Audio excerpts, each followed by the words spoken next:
할렐루야. 주님의 이름으로 환영합니다.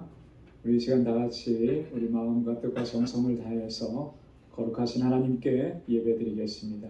기도하겠습니다.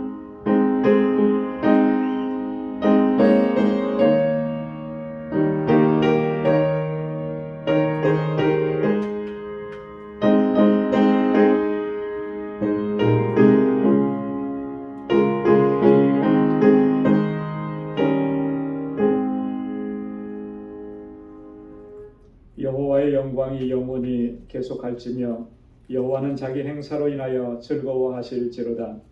나의 평생에 여호와께 노래하며 나의 생존한 동안 내 하나님을 찬양하리로다. 나의 묵상을 가상히 여기시기를 바라나니 나는 여호와로 인하여 즐거워하리로다. 죄인을 땅에서 소멸하시며 악인을 다시 잊지 못하게 하실지로다. 내 영혼아 여호와를 송축하라. 아멘. 거룩하시고 자비하신 아버지 하나님, 주님의 은혜 안에 살아갈 수 있도록 날마다 우리에게 은총을 베풀어 주시고 우리 주님의 그 강하고 능력의 강하신 팔로 우리를 붙잡아 주시고 능력의 손길로 인도해 주심을 감사합니다. 하나님, 지난 3일 동안도 베푸신 주님의 크신 사랑과 은혜를 기억하며 이 시간 주님의 부르심 앞에 섰습니다. 우리의 마음을 다하고 힘을 다하여 오직 여호와 하나님 주님만을 예배하고 모든 영광 주님께 올려드리는 저희를 되게 하여 주옵소서. 우리의 허물과 죄악을 사하시사 정결하게 하시고 거룩하게 하셔서 하나님께서 받으시기에 합당한 예배 이 시간 주님께 올려드리는 저희들 되게 하옵소서. 우리 가운데 임재하시고 영광을 받아주시고 하늘의 평강으로 덧입혀 주옵소서. 이 예수님의 이름으로 기원하옵나이다. 아멘. 전능하사 천지를 만드신 하나님 아버지를 내가 믿사오며 그 외아들 우리 주 예수 그리스도를 믿사오니 이는 성령으로 잉태하사 동정녀 마리아에게 나시고 본디오 빌라도에게 고난을 받으사 십자가에 못 박혀 죽으시고 장사한 지 사흘 만에 죽은 자 가운데서 다시 살아나시며 하늘에 오르사 전능하신 하나님 우편에 앉아 계시다가 저리로서 산 자와 죽은 자를 심판하러 오시리라. 성령을 믿사오며 거룩한 공예와 성도가 서로 교통하는 것과 죄를 사하여 주시는 것과 몸이 다시 사는 것과 영원히 사는 것을 믿사옵나이다. 아멘. 찬양으로 하나님께 영광 돌리겠습니다. 나는 찬양하리라.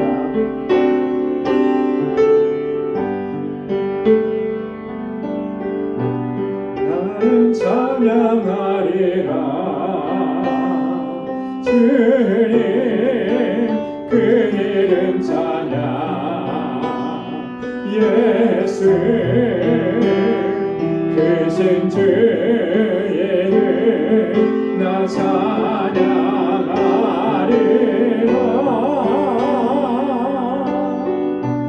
나는 찬양하리라. 주님 그 이름 찬양. 예수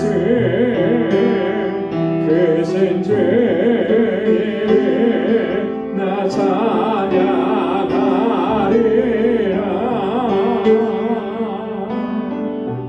나는 영광 돌리리. 주님 영광의 이름 예수 크신 주의 이름 나 찬양하리라.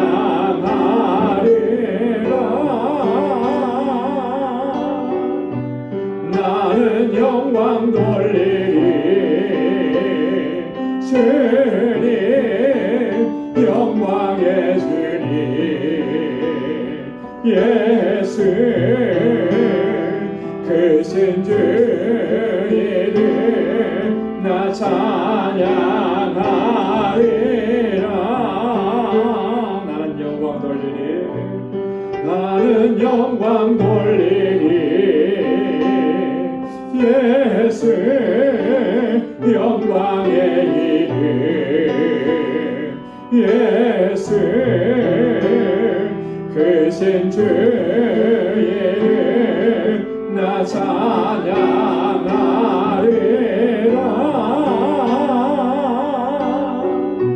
나는 영광 돌리리.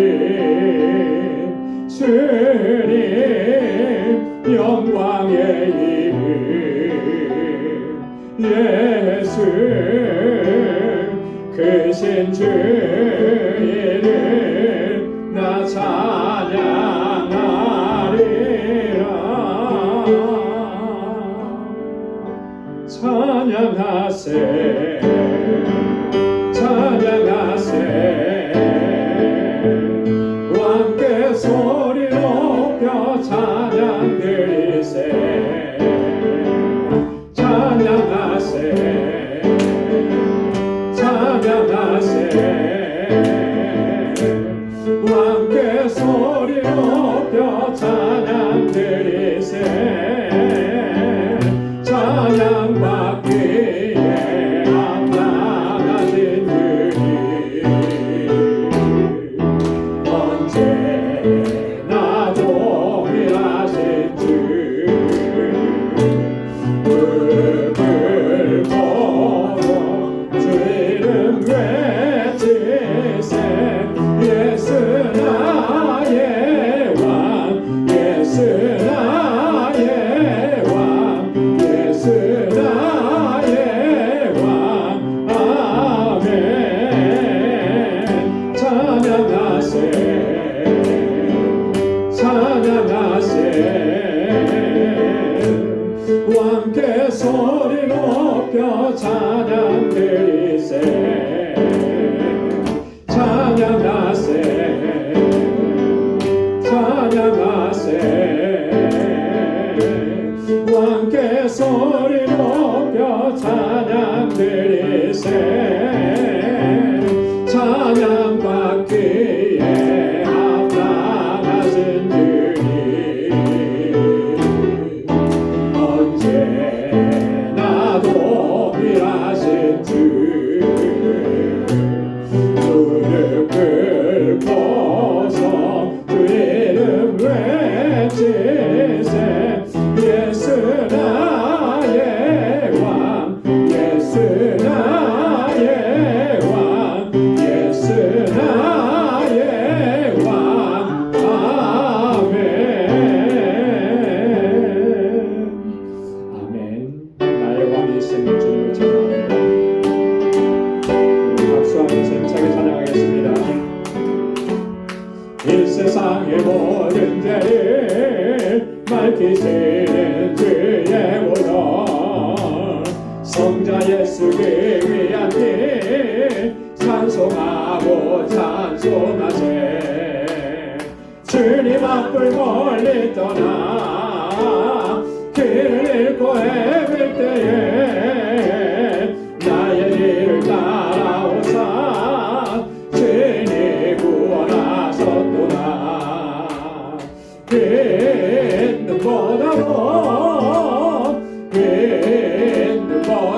빛보다도 주의 신 보혈로 위에 씻어주옵소서 가시관을 쓰셨으니 피로 얼굴을 드셨고 십자가의 모증부터 나를 위해 당하셨네 말로 형용할 수 없는 구세주의 구속하심 그네와 크신 사랑 찬송하고 찬송하세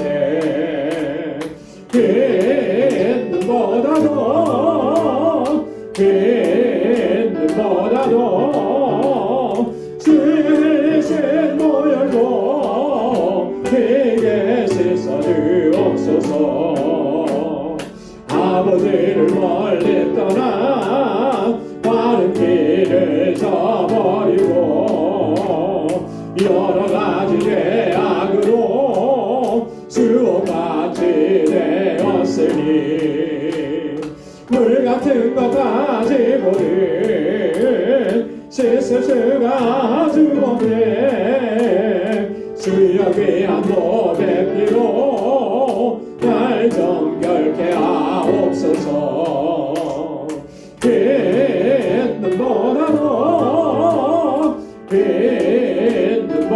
빛보다도 주의 흘리신 보혈로 피게 씻어주옵소서 빛보다도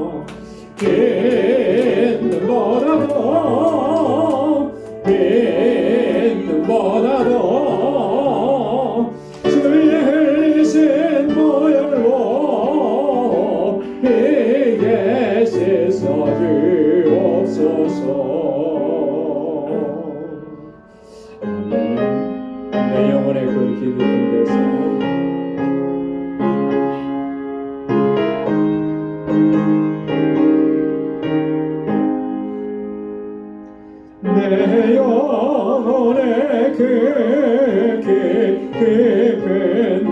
위에서 맑은 나락이 흘러나네.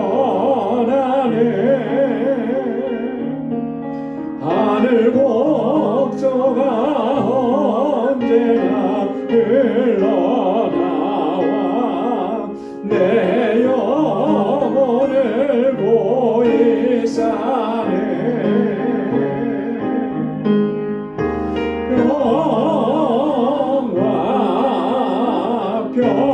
평화로다 하늘 위에서 내려오네. 그 사랑의 물결이 영원토록 내 영혼을 덮으소서.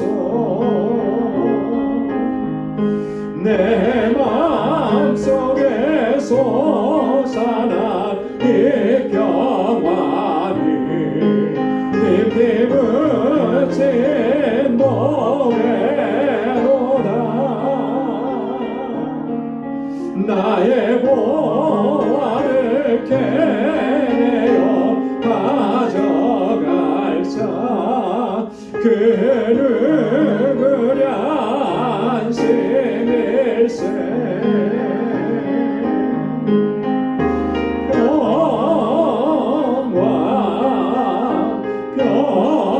평화로다 하늘 위에서 내려오네.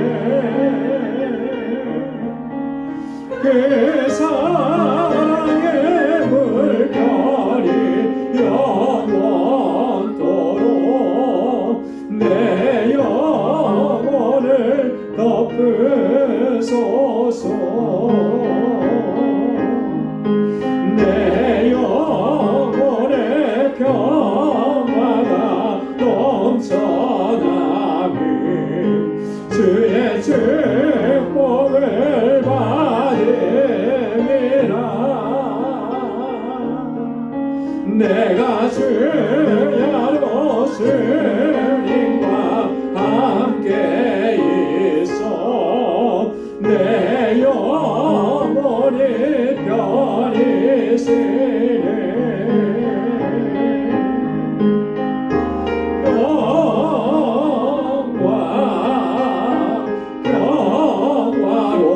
평화로다 하늘 위에서 내려오네.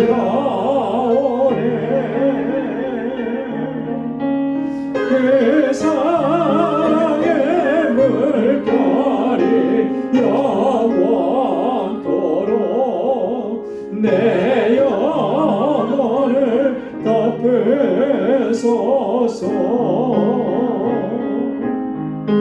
이 땅 위에 험한 길 가는 동안 참된 평화가 어딨나.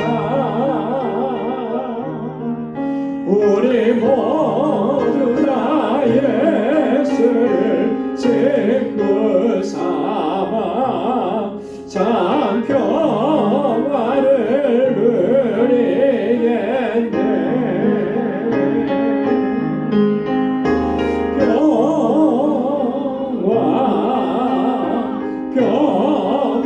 평화로다 하늘 위에서 내려오네. 그 사랑의 물결이 영원토록 내 영혼을 덮으소서.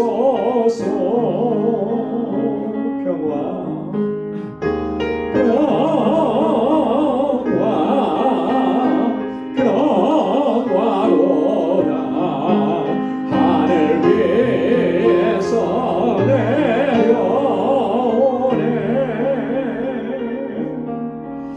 그 사랑의 물결이 영원토록 내 영혼을 덮으소서.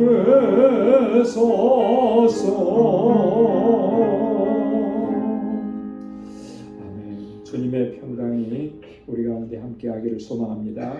우리 시간 다 같이 통성으로 함께 기도하겠습니다. 우리 교회를 위해서 기도해 주시고 직분자들을 위해서 이번에 피택되신 11분의 피택자들을 위해서 기도해 주시고 우리 교회가 주님의 주신 사명을 잘 감당하는 그런 믿음의 공동체가 되고 또 선교적인 사명을 잘 감당하는 증인의 공동체가 되게 하옵소서. 이곳에서 자라나는 우리 어린 심령들, 학생들, 우리 청년들, 장년들을 위해서 우리 교사들과 전도사님 위해서 단기 선교 위해서 또 선교지를 위해서 우리 환우들을 위해서 연로하신 어르신들 또 우리 사랑하는 형제 자매들 가운데 여러 가지 힘들고 어려운 일들로 인해서 육신의 연약함으로 인해서 하나님 앞에 부르짖는 하나님 우리 지체들을 위해서 우리 쪽 대한민국과 오늘 우리가 살아가고 있는 이 땅을 위해서 위정자들과 우리 영적 지도자들을 위해서 오늘 주님과 함께 가지고 나온 우리의 간절한 기도에서 다 같이 통성으로 함께 기도하겠습니다. 은혜가 풍성하신 아버지, 자비하신 하나님 감사합니다. 아버지 하나님, 이 저녁에 저희들을 은혜의 자리로 불러주시니 감사합니다. 늘 경배한 마음으로 은혜를 사모하는 마음으로 주님께 더 가까이 나아가는 저희들 되게 하옵소서. 아버지 하나님, 주님을 예배할 때마다 주의 주시는 평강이 우리 가운데 가득 차고 넘치게 하시고 주님의 주시는 능력으로 아버지 하나님 이 믿음의 여정을 승리케 하여 주옵소서. 하나님, 우리 방주재단 세워주시고 여기까지 인도하신 하나님 감사합니다. 믿음의 공동체로, 사랑의 공동체로, 증인의 공동체로, 하나님의 나라를 소망하는 소망의 공동체로 하나님 견고하게 서가게 하시고 세워주신 주의 종들에게 능력과 권능으로 함께하여 주옵소서. 하나님, 저희들을 사랑하셔서 아버지 이번에 11분의 아버지 피택자들을 세워주셨습니다. 하나님 아버지, 저들이 정말 하나님 앞에 귀한 일꾼들로 쓰임받도록 하나님 능력 가운데 저희를 붙잡아 주시고 하나님 주의 성령으로 늘 충만하게 하여 주시옵소서. 하나님, 우리 방주재단에서 자라나는 우리 어린 심령들, 우리 사랑하는 학생들, 청년들, 장년들을 붙잡아 주옵소서. 정말 아버지 하나님 이 세대 가운데 정말 하나님의 귀한 일꾼들로 저희들을 사용하여 주옵시고 아버지 믿음 안에서 아름답게 자라는 하나님 잘 경외하게 하옵시고 아버지 하나님 주님을 두려워할 줄 아는 믿음의 사람들이 되게 하여 주옵소서. 저희에게 굳건한 믿음을 갖게 해주시고 지혜와 명철을 갖게 해주시고 하나님의 뜻대로 순종하는 아버지 하나님의 귀한 일꾼들이 다 되게 하옵시고 우리 모든 교사들과 또 우리 전도사님 능력의 장중에 하나님 붙잡아 주옵소서. 단기 선교를 준비하게 하신 하나님 감사합니다. 하나님 주의 복음과 주의 사랑을 들고 아버지 주님 보내시는 그곳으로 나아가는 저희들 되게 하옵시고 아버지 선교를 위해서 준비하는 모든 과정 위에 주님께서 일일이 간섭하여 주시고 역사하여 주시고 하나님의 놀라우신 능력을 베풀어 주옵소서. 아버지, 우리 알라메다 방주교회 하나님 든든하게 세워주셔서 그 지역의 영혼들을 구원하는 귀한 구원의 방주가 되게 하옵시고 우리 선교사님과 모든 사역자들 하나님 함께하여 주옵소서.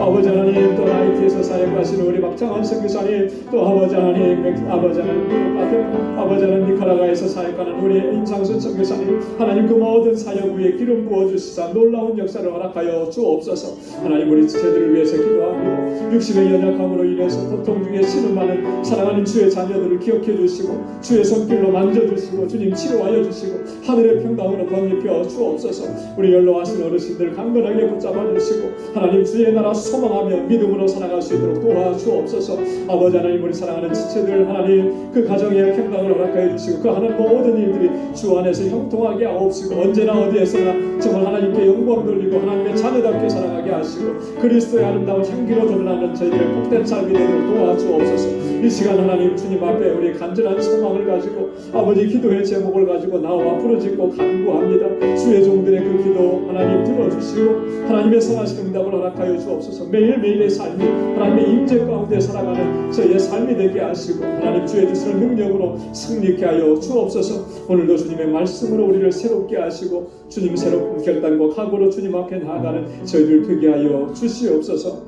하나님 함께 하실 줄로 믿습니다. 예수님의 이름으로 간절히 기도드리옵나이다. 아멘. 할렐루야. 귀한 응답을 허락해 주실 줄로 믿습니다.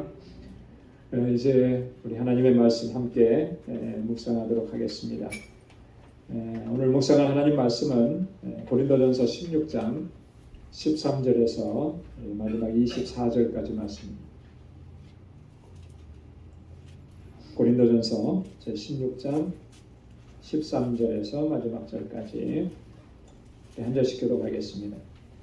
깨어 믿음에 굳게 서서 남자답게 강건하여라. 형제들아, 스데바나 집은 곧 아가야의 첫 열매요 또 성도 섬기기로 작정한 줄 너희가 아는지라. 내가 너희를 권하노니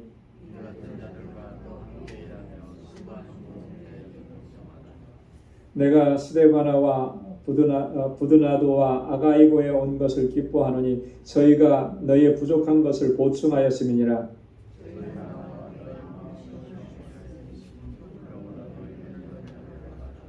아시아 교회들이 너희에게 문안하고 아굴라와 브리스가와 및 그 집에 있는 교회가 주 안에서 너희에게 간절히 문안하고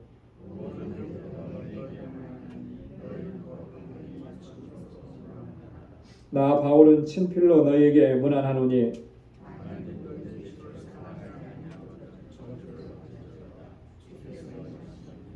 주 예수 그리스도의 은혜가 너희와 함께하고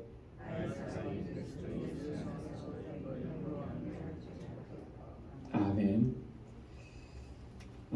이제 우리 고린도전서 이제 마지막 부분에 도달했습니다. 오늘 고린도전서 결론에 해당하는 그런 내용인데요. 바울이 여러 가지로 이렇게 교훈하고 또 이렇게 권고했는데 마지막으로 이제 권면하는 내용이 이제 본문에 있습니다. 그래서 13절부터 18절까지는 바울의 마지막 권면, 그리고 19절부터 24절 마지막까지는 이제 문안 인사입니다. 바울은 항상 이렇게 서신을 보내면서 자기가 함께한 동역자들 그 이름을 거론하면서 그들의 문안 인사를 그들에게 또 수신인들에게 전하고 이렇게 했었습니다. 그리고 마지막에는 이 고린도 교회 성도들을 위해서 여전히 끊임없이 바울이 그들을 아끼고 사랑하고 있는 그런 마음을 전달하면서 축복하며 이제 기도하는 내용이 이제 마무리가 되어 있습니다. 오늘 본문을 통해서 우리가 좀 이제 몇 가지 좀 같이 묵상할 그런 중요한 내용들이 있습니다. 자, 먼저 첫 번째 부분을 한번 보도록 하겠습니다. 바울의 마지막 권면이라고 했어요. 13절부터 18절까지인데 바울이 첫 번째로 먼저 이야기하는 것은 13절에 보니까 깨어 믿음에 굳게 서서 남자답게 강건하여라 이렇게 권면합니다. 깨어 있으라는 거죠. 믿음에 굳게 서라는 것입니다. 그리고 남자답게 강건하라. 요 한 절밖에 안 되는 짧은 구절이지만요. 이 안에 보면은 정말 우리 신앙생활에 있어서 필요한 내용들이 다 들어가 있는 것 같아요. 그죠? 다 들어요. 먼저는 깨어 있으라는 거예요. 깨어 있으라. 여러분, 이 깨어 있으라라고 하는 이 말을 들으면 여러분 그 제일 먼저 떠오르는 장면은 어떤 장면인가요?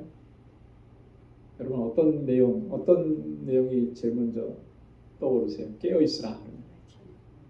네? 예수님께서 십자가에 달려 돌아가시기 전에 겟세마네 동산에서 기도할 때 제자들에게 뭐라고 권고했습니까? 깨어 있어 기도하라 그랬습니다. 그렇죠?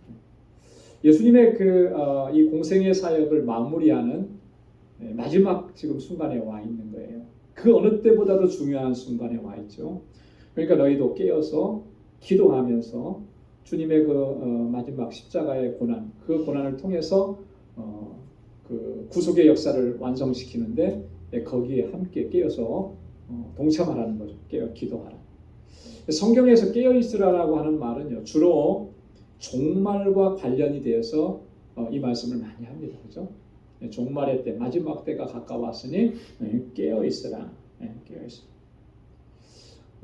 이 말씀은요, 다른 말로 표현을 하면 종말론적인 신앙을 가지고 살아가라 이런 의미예요. 마치 내일이 없는 것처럼, 오늘이 마지막인 것처럼, 주님의 때가 이제 임박했고, 그렇기 때문에 우리가 영적으로 깨어서 그날을 맞이할 준비를 하는. 그러니까 종말론적인 신앙생활, 이 종말론적인 신앙을 갖는다라고 하는 것이 굉장히 중요합니다. 그래서 이 신앙을 간직해야만 우리가 항상 깨어 있을 수가 있는 거예요. 예수님은 내가 살아있는 동안에는 안 오실 거야. 그리고 내 개인적인 종말도 지금은 아닐 거야. 여러분 이렇게 생각하게 되면 그거는요 100이면 100 다 나태해질 수밖에 없어요. 그죠? 나태해질 수밖에 없어요. 예. 아직은 아닌 거라고 생각을 하는데 긴장할 이유가 하나도 없잖아요. 자, 근데 자, 내일이 마지막이에요. D-Day가 내일입니다. 긴장하지 않을 수가 없는 거죠. 그런 원리인 거예요. 신앙적으로도 이 종말론적인 신앙은 이제 주님의 때가 임박했으니 내가 깨어서 주님의 뜻에 합당하게 살아가고 믿음으로 살아가는 그런 권고의 말씀이라고 하는 거죠. 깨어 있으라. 믿음에 굳게 서라라고 해서 두 번째 믿음에 굳게 서라. 너의 믿음을 더욱 견고하게 하라. 바울이 여기서 말하는 그 믿음이라고 하는 것은 뭐 복잡하고 어려운 그런 게 아니고요. 자, 바로 바울이 바로 전에 어떤 내용을 가지고 권고를 했냐면 부활의 신앙을 가지고 권고를 했습니다. 그죠? 주님께서 부활하신 것처럼 우리 모든 성도들도 부활하게 될 것이다. 그런 부활에 대한 권고를 부활 신앙에 대한 이렇게 권면을 하고 교훈을 줬는데 그 부활의 신앙의 기초에서 너의 믿음을 견고하게 하라는 거예요. 그래서 흔들리지 말고 확고한 믿음을 가지고 살아가라. 고린도전서 15장에서 바울이 부활에 대해서 선포하면서 마지막 결론을 이렇게 얘기를 했었습니다. 고린도전서 15장 58절에 보면 여러분 한번 같이 한번 읽어볼까요? 다 같이요. 시작. 그러므로 내 사랑하는 형제들아 견고하며 흔들리지 말며 항상 주의 일에 더욱 힘쓰는 자들이 되라. 이는 너희 수고가 주 안에서 헛되지 않은 줄을 알미니라. 이렇게 권고했거든요. 이 권고를 다시 한번 하는 거예요. 너희가 믿음 안에서 견고하게 서서 흔들리지 말라. 그리고 항상 주의 일에 더욱 힘쓰는 자들이 되라. 그래서 항상 우리가 지금 내가 믿음 안에 견고하게 서 있는지 우리 자신의 모습을 늘 살펴야 하는 것입니다. 자, 그리고 남자답게 강건하라 그랬습니다. 남자답게 강건하라. 왜 하필이면 남자입니까? 여자는 안 됩니까? 뭐 이렇게 접근을 하면 본문을 이상하게 해석할 수 있어요. 여기서 남자답게라고 하는 말은 이런 거예요. 바울이 여기서 의도하는 의미는 너희가 이제는 미성숙함을 버리고 성숙하지 못한 모습을 버리고 그리스도의 장성한 분량에까지 자라가야 된다. 그래서 견고해져야 된다. 강건해져야 된다. 바울이 왜 이런 권고를 하느냐면요. 지금 이 고린도 교회가 상당히 문제가 많았잖아요. 그죠? 네, 굉장히 문제가 많았습니다. 그래서 고린도 교회를 영적으로 이렇게 종합병원이다 이렇게 얘기를 해요. 모든 있을 수 있는 문제들은 다 고린도 교회가 가지고 있었거든요. 자, 그런데 그런 모든 문제들이 다 어디서부터 원인이 된 것이냐면 바울은 그렇게 판단한 것입니다. 어린아이처럼 영적으로 너희가 미성숙했기 때문에 이런 문제들이 발생해요. 강건해지고 장성해지고 그리스도의 장성한 분량에까지 자라갔다면 이게 사실 문제가 될 것들이 아닌데 바울에겐 그런 게 있는 거예요. 여러분 보십시오. 고린도전서 3장 1절에 보면 바울이 고린도 교회 성도들에게 뭐라고 얘기했냐면 형제들아 내가 신령한 자들을 대함과 같이 너희에게 말할 수 없어서 육신에 속한 자 곧 그리스도 안에서 어린아이들을 대함과 같이 하노라. 육신에 속한 자요 너희는 어린아이와 같다. 그렇게 해서 그렇게 대할 수밖에 없다. 밥을 먹일 수가 없다. 그래서 밥으로 먹이지 아니하고 젖으로 한다. 이렇게 얘기했잖아요. 그들의 이 육신의 속함, 어린아이들과 같음, 그래서 나타나는 현상들이 뭐였냐면 그들의 시기와 분쟁과 다툼, 분파와 파단 이런 것들이었다라고 하는 거죠. 이기적인 것, 자기만 생각하고 덕과 유익을 끼치는 이런 모습으로 나아가지 못하는 이런 안타까움이 있었던 거죠. 그래서 바울이 이제는 너희가 남자답게 강건해라, 장성해져야 된다, 성장해 가야 된다 이렇게 권고하고 있는 거예요. 자, 그 다음에 14절에서는 모든 일을 무엇으로 행하라 그랬습니까? 사람으로 행하라. 사람으로. 이게 사실 그 핵심인 거죠. 우리 그리스도인의 삶, 또 사역, 이 모든 것의 핵심은 사랑인 것입니다. 사랑. 이미 바울은요 고린도전서 13장에서 사랑이 없으면 아무것도 아니다 그랬어요. 그죠? 사랑이 없으면 소리나는 구리와 울리는 꽹과리가 되고, 사랑이 없으면 내게 아무것도 아니고, 사랑이 없으면 내게 아무 유익이 없다. 그래서 여러분, 우리가 어떤 직분을 맡아서 감당을 하든지, 어떤 봉사를 하든지, 또 어떤 사명을 감당하든지요, 그 안에 그 핵심은 사랑으로 행하는 것입니다. 이 사랑이 빠지게 되면 아무리 내가 믿음으로 한다고 해도 그 믿음이 진실한 믿음으로 하는 것이 될 수가 없다라고 하는 거예요. 왜냐하면 갈라디아서 5장 6절에서 바울이 그렇게 얘기했습니다. 그리스도 예수 안에서는 할례나 무할례가 효력이 없되 사랑으로 역사하는 믿음뿐이니라. 한번 따라서 해보십시오. 사랑으로 역사하는 믿음뿐이니라. 믿음도 그 바탕이 뭐예요? 사랑이에요. 사랑. 내가 믿음으로 행한다 했는데 그 믿음으로 행하면서 누군가에게는 상처를 주고, 누군가를 배려하지 못하고, 누구는 배제하고, 누구는 무시하고, 이런 일들이 충분히 일어날 수가 있어요. 믿음이 좋다고 하는 사람들 가운데에서 믿음이 약한 사람들을 시험에 들게 하는 경우들이 얼마나 많이 일어나는지 몰라요. 문제는요, 믿음이 약한 사람들에게서 문제가 일어나는 게 아니고 믿음이 좋다고 하는 사람들에게서 문제가 발생합니다. 그래서 어떤 분이 그런 얘기를 해요. 교회의 모든 문제는 교회에 처음 나온 믿음 생활 처음 한 초신자에게서 일어나는 게 아니고 교회의 중직자라고 하는 사람들을 통해서 일어난다. 그 말을 들어보면 그런 것 같아요.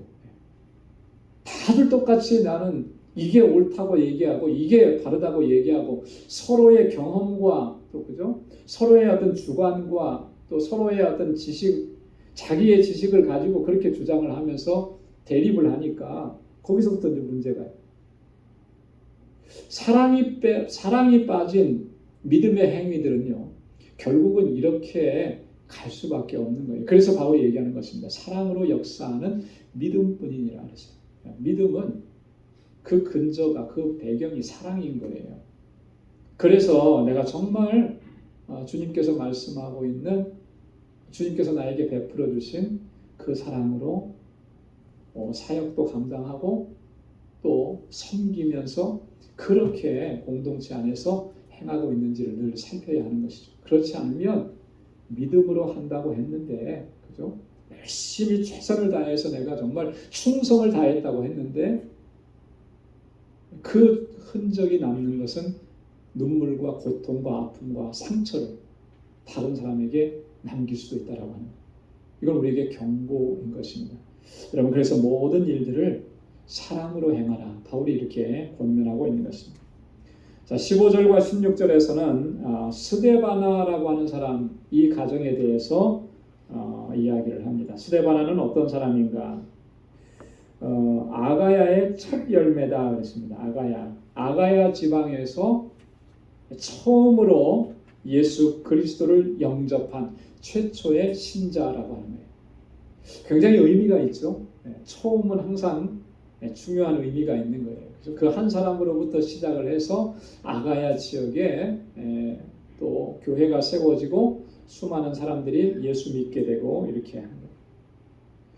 바울은 이 첫 열매에 대해서 굉장히 많이 의미를 부여합니다. 그래서 로마서 16장 5절에도 보면 나의 사랑하는 에베네도에게 문안하라 이렇게 얘기하면서 저는 어디에서 처음 익은 열매라 그랬냐면 아시아에서 처음 익은 열매니라 그래요. 그 지역에서 처음으로 주님을 영접한 사람, 얼마나 귀한 열매입니까? 그죠?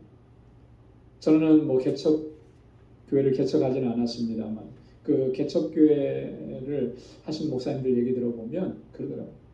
처음에 그 교회에 오셔가지고 함께 믿음 생활을 하신 그분은 잊을 수가 없다는 거죠. 교회를 개척해갖고 처음 예배에 같이 드립니다. 전도해가지고 처음 교회에 나와서 예배. 그만큼 중요한 의미를 갖는 건데 바울에게 있어서도 그만큼 중요한 의미를 갖는 거예요. 이 스데바나가 첫 열매였으면서도 또한 바울에게는 굉장히 자랑스러운 그런 가정, 집안이었어요. 왜냐하면 하나님의 일에 정말 최선을 다하고 정말 믿음으로 살아가는 그런 가정이었기 때문에, 그래서 바울이 여기서 뭐라고 얘기하냐면 저들은 성도 섬기기로 작정했다 그랬어요. 얼마나 믿음 생활을, 신앙 생활을 아름답게 했는지 저들은 성도 섬기기로 결단한 거예요. 여러분, 우리 그리스도인들의 삶의 가장 기초가 뭐냐면 섬김입니다. 섬김. 섬김이 빠지면 사실 우리 그리스도인들의 삶에서 가장 중요한 내용이 빠진 거예요.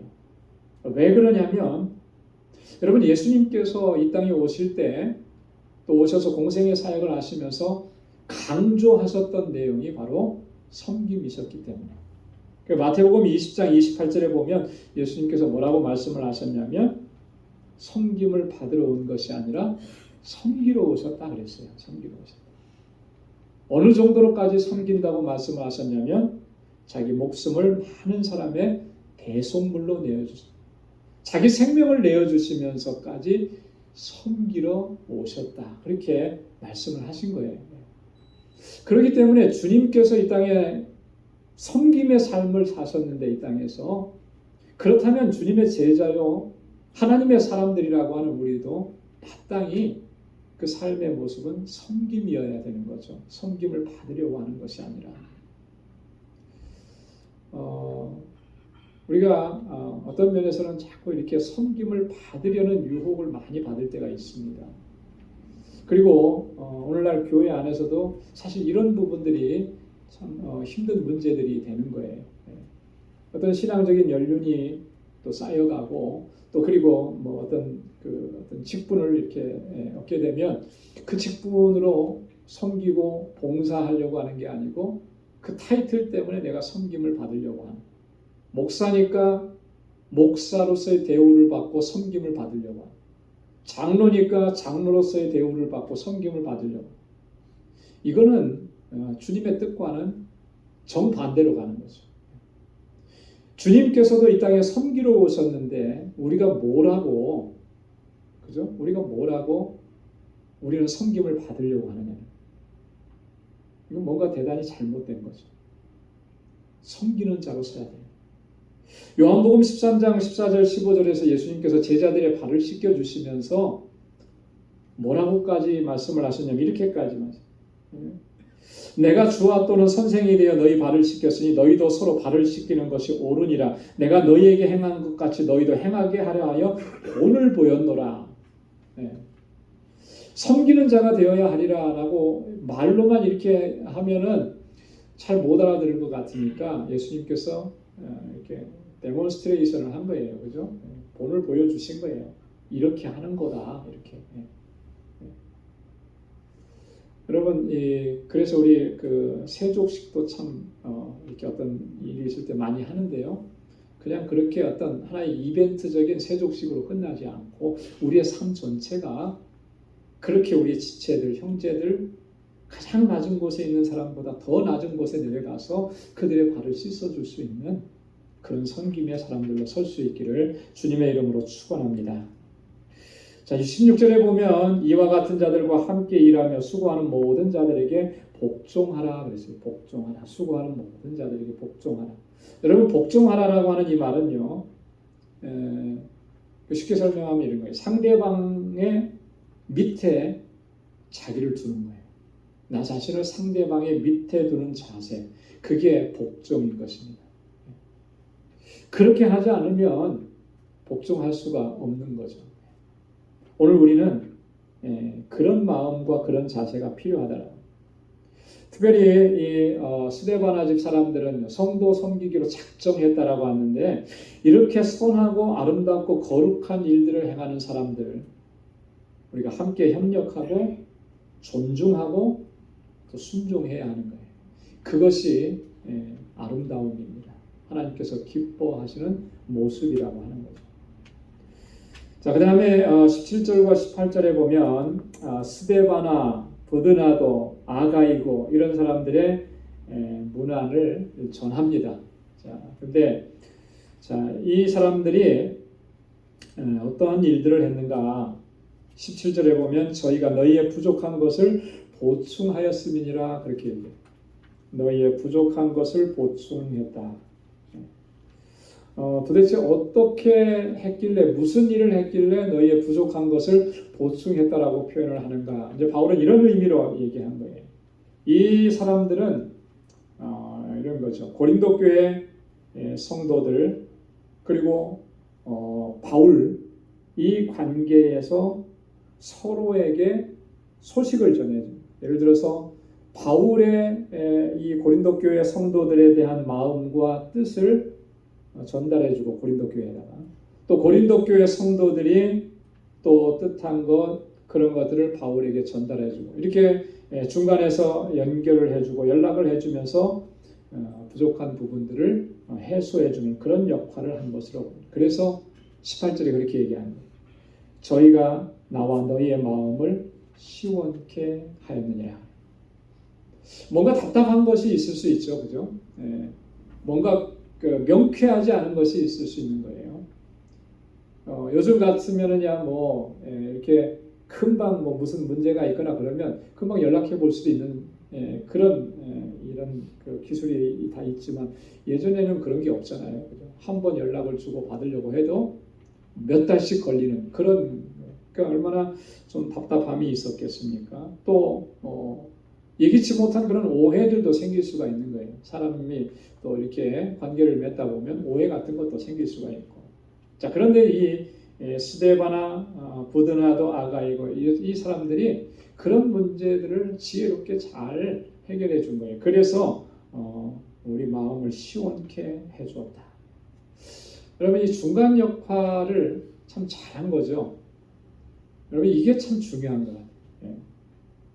우리 성도의 중보 또 우리 성도 간의 교제는 참 거룩하고 아름다운 것이거든요. 그래서 결과가 좀 아름답게 나타나야 되는 거예요. 덕과 유익을 끼쳐야 되는 거예요. 오늘 바울이 얘기한 것처럼 우리 마음을 시원케 해주는 뭔가 맺히지 않고 뭐가 흐릿하지 않고 깨끗하게 해주는 그런 중간자 역할을 해야 돼요.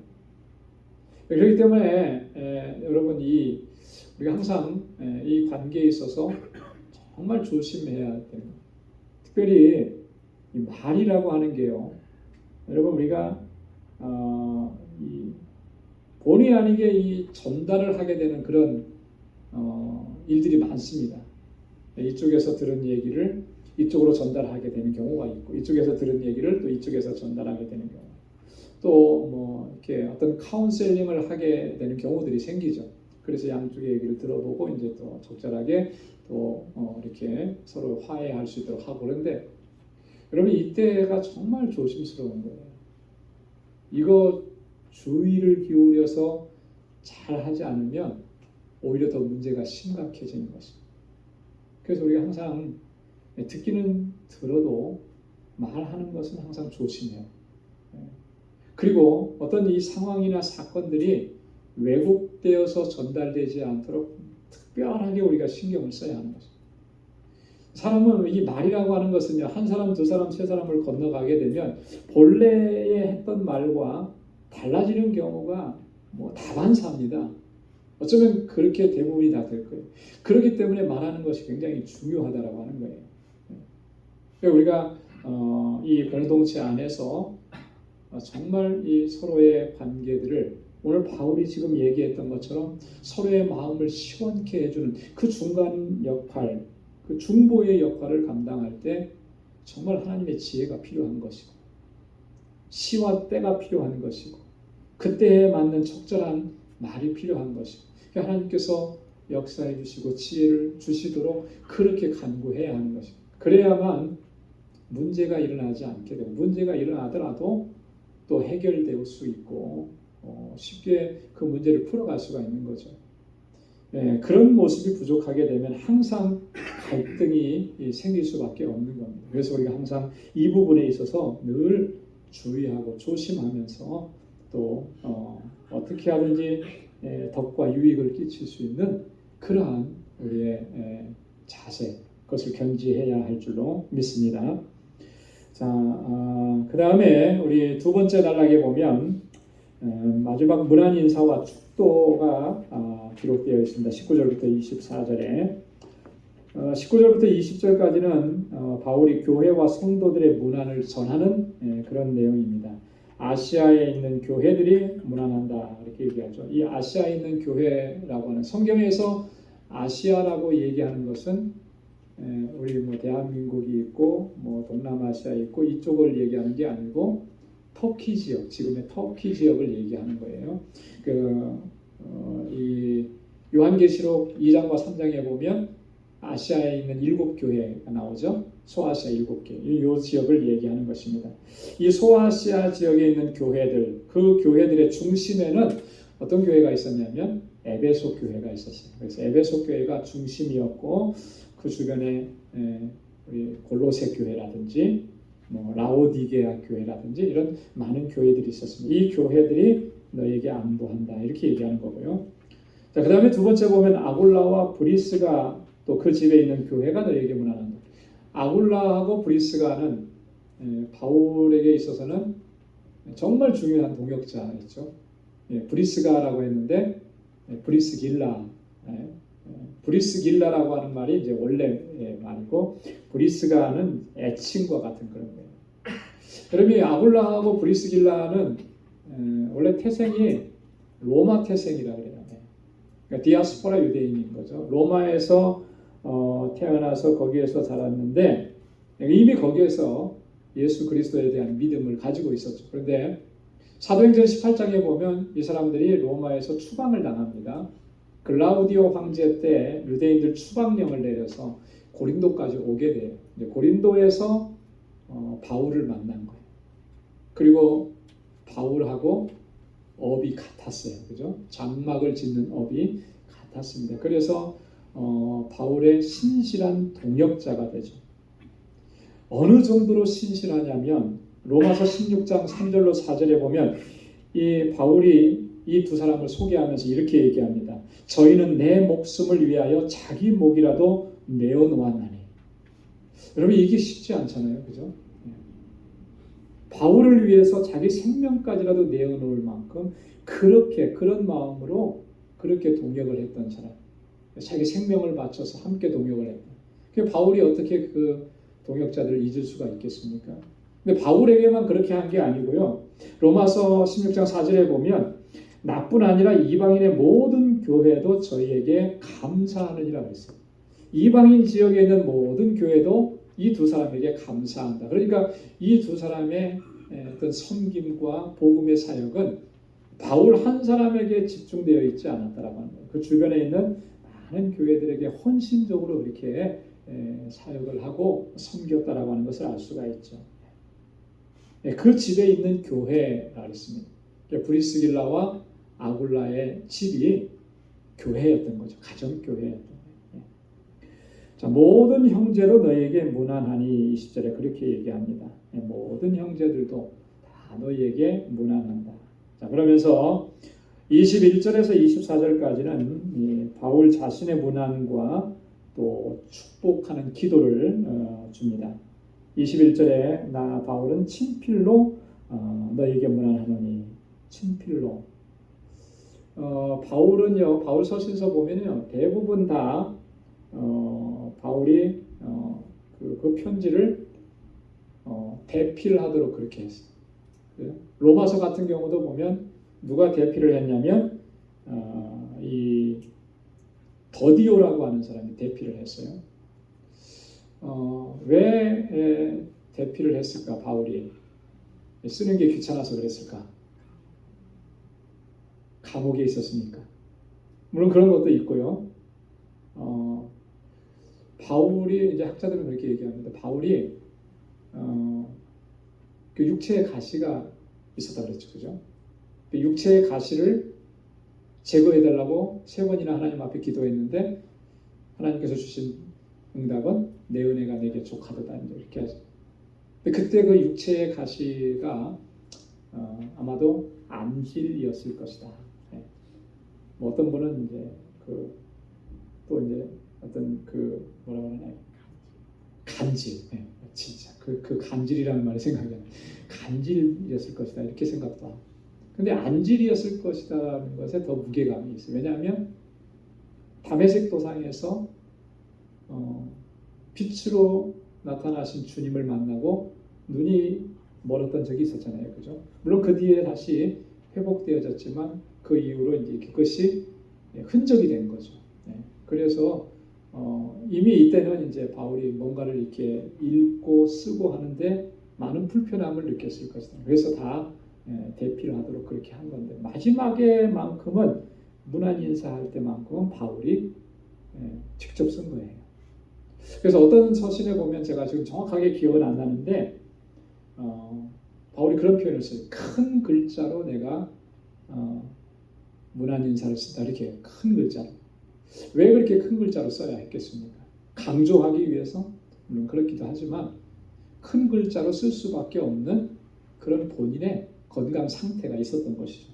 그래서 바울이 이렇게 어쨌든 친필로 문안 인사를 하면서 22절에 보면 중요한 이야기를 합니다. 누구든지 주를 사랑하지 아니하거든 저주를 받을지어다. 주를 사랑하지 않는 자는 저주를 받게 된다라고 하는 그런 의미예요. 굉장히 두렵고 떨리는 말씀을 한 거죠. 저주라는 게 뭐죠?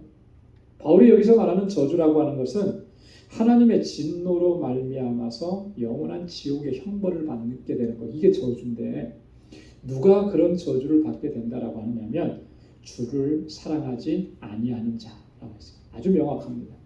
주를 사랑하지 않는다. 자, 그러면 반대로 주를 사랑한다라고 하는 것은 어떤 의미겠습니까?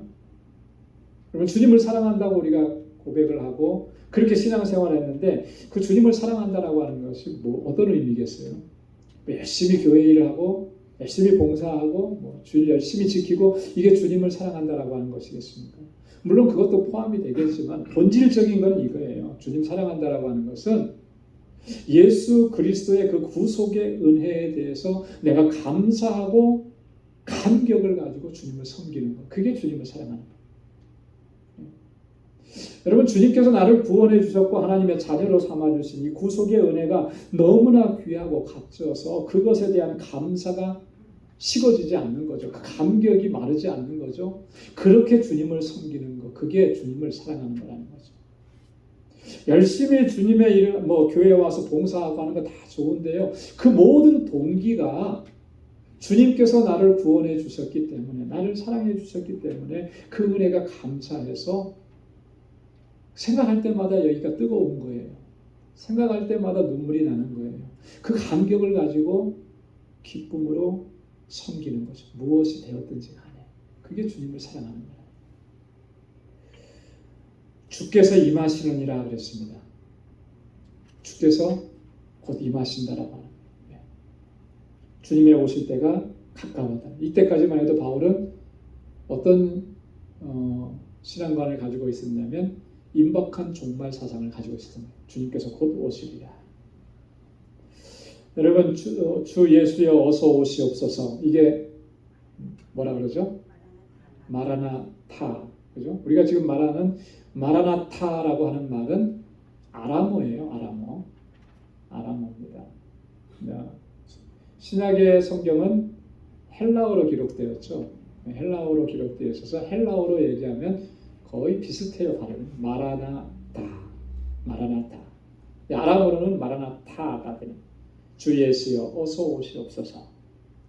주님이 곧 임하신다. 바울이 자기가 가지고 있었던 이 신앙의 고백을 지금 하고 있는 거예요. 자, 그러면서 23절과 24절에 이 고린도 교회 성도들을 축복합니다. 주 예수 그리스도의 은혜가 너희와 함께하고, 예수 그리스도의 은혜가 너희와 함께하고. 여러분, 이 은혜라고 하는 것은 카리스라고 했잖아요. 하나님께서 거저 주시는 선물인데 그 선물 가운데에서도 바울이 여기서 얘기하고 있는 것은 뭐냐면 구원의 은혜를 얘기하는 거예요. 구원의 은혜.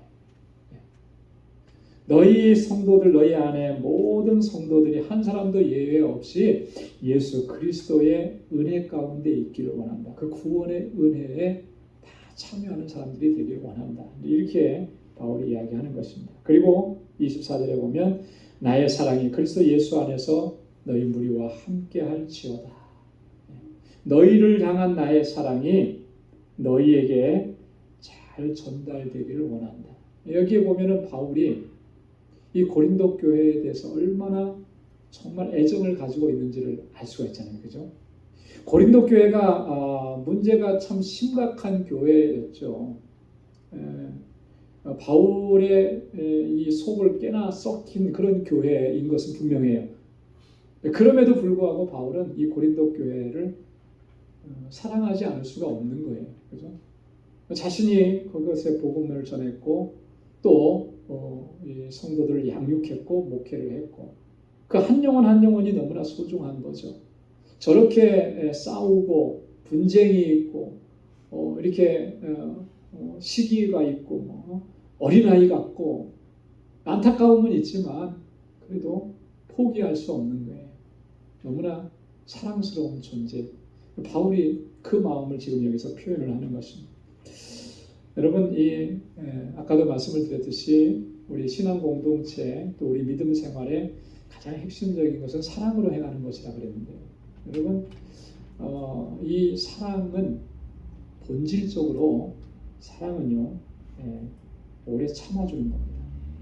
고린도전서 13장 사랑장에서 바울이 사랑의 본질에 대해서 얘기했잖아요. 4절부터 7절까지 다양하게 사랑은 이런 것이다 얘기했는데 그 핵심적인 내용은 뭐냐면 사랑은 오래 참아주는 거예요. 그래서 바울이 사랑은 오래 참고 또 모든 것을 참으며 또 사랑은 믿어주는 거예요. 믿어주는 거예요. 정죄하고 비판하고 판단하는 것이 아니라 부족함에도 불구하고 믿어주는 거죠. 그에게 소망을 주는 거예요. 그리고 모든 것을 견딘다 그랬어요. 여러분, 이 사랑으로 우리가 우리 형제와 자매를 사랑하고 이 공동체를 섬겨가야 할 줄로 믿습니다. 바울이 이 고린도 교회를 향한 그 애정, 그 사랑의 마음, 마지막에 그것을 담아서 우리에게 증거하고 있는데 정말 바라는 것은 우리 방주 공동체도 정말 그런 사랑의 공동체가 되기를 소망합니다. 우리 안에 미움을 가지고 우리 안에 어떤 그런 마음을 가지고 하나님을 예배할 수는 없어요. 우리 안에 그런 마음을 가지고 우리가 하나님의 뜻을 행한다 이렇게 할 수가 없습니다. 하나님의 기쁨이 될 수가 없어요. 내 안에 그런 마음들이 있을 때 여러분 이것을 정말 주님의 십자가 앞으로 가지고 나가야 돼요. 그 미워하는 마음 때문에 사랑하지 못하는 그 마음 때문에 하나님께로부터 오는 좋은 것들을 우리가 누리지 못하는 것이죠. 그래서 정말 바울이 권고하고 있는 것처럼 정말 주님의 사랑으로 또 사랑하고 섬기면서 그렇게 이 공동체를 세워가고 또 하나님의 뜻을 또 순종해 가고 그런 믿음의 여정을 걸어갈 수 있기 위해서 우리가 날마다 주님 앞에 엎드리고 성령께서 우리를 다스려 주시기를 간구하면서 또 그렇게 우리에게 주신 사명도 감당해야 할 줄로 믿습니다. 자, 오늘 이렇게 해서 고린도전서 전체 말씀을 다 나누었고요. 다음 주부터는 이제 고린도 후서에 있는 바울의 두 번째 편지를 함께 나누도록 하겠습니다. 기도하겠습니다. 하나님 아버지 감사합니다. 오늘도 주님 은혜 가운데 저희들을 불러주셔서 하나님 이렇게 하나님의 말씀을 함께 상고할 수 있도록 하나님 은총을 주심을 감사합니다. 바울이 고린도 교회 첫 번째 편지를 마무리하면서 여러 가지로 권고하고 권면하고 또 저들을 축복했습니다. 이 말씀들 하나하나가 오늘 나에게 주신 말씀이요 우리에게 주신 말씀인 것으로 우리가 받게 하여 주시고 정말 믿음 안에서 견고하게 서서 하나님의 뜻을 행하기에 부족함이 없도록 도와주옵소서. 주님께로부터 받은 이 사랑과 이 은혜 안에서 섬기며 하나님의 뜻을 이루어갈 수 있는 우리 모든 권속들이 다 되게 하여 주옵소서. 그래야 우리 방주교회가 정말 하나님께서 기뻐하시는 귀한 믿음의 공동체로 아름답게 서고 주님의 뜻을 이루어가기에 부족함이 없도록 도와주옵소서. 우리 방주 권속들 저희의 가정에 하나님의 평강을 더해 주시고 어디에서 무엇을 하든지 복에 근원된 삶을 살아갈 수 있도록 인도해 주옵소서. 이제는 우리 주 예수 그리스도의 무한하신 은혜와 하나님 아버지의 크고 놀라우신 사랑과 성령의 위로 교통 충만하심의 역사가 주의 사랑으로 행하기로 결단하는 우리 방주의 모든 믿음의 권속들과 또 저들의 가정과 직장, 생업의 터전과 학업 위에 이제로부터 영원까지 함께 하시기를 간절히 축원하옵나이다. 아멘.